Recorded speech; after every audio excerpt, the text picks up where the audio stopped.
రంగారెడ్డి జిల్లా షాద్నగర్ నియోజకవర్గం కేశంపేట మండలం వేముల నర్వా గ్రామంలో చారిత్రక శ్రీ వేణుగోపాల స్వామి ఆలయం వివాదాలకు నిలయంగా మారింది.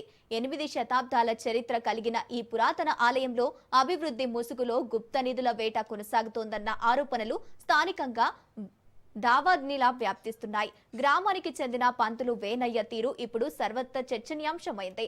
వాస్తు లేదంటూ విగ్రహాలు తరలింపునకు స్కెచ్ వేశారు. ఈ వ్యవహారంలో కొత్త కోణం వెలుగులోకి వచ్చింది.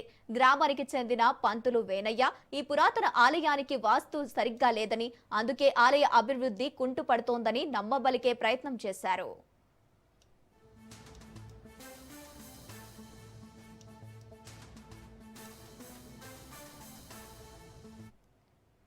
800 ఏళ్లుగా పూజలందుకుంటున్న స్వామివారి విగ్రహాన్ని అక్కడి నుంచి తొలగించి వేరే చోట ప్రతిష్ఠించాలని ఆయన ప్రతిపాదించడంపై భక్తులు మండిపడుతున్నారు. 800 ఏళ్లుగా లేని వాస్తు దోషం ఇప్పుడే ఎలా వచ్చిందని గ్రామస్తులు సూటిగా ప్రశ్నిస్తున్నారు. విగ్రహం కింద ఉన్న నిధుల కోసమే ఈ వాస్తు నాటకానికి తెరలేపారని వారు అనుమానం వ్యక్తం చేస్తున్నారు. గత వారం రోజులుగా ఆలయ ప్రాంగణంలో గుట్టుచప్పుడు కాకుండా పనులు జరుగుతున్నాయి.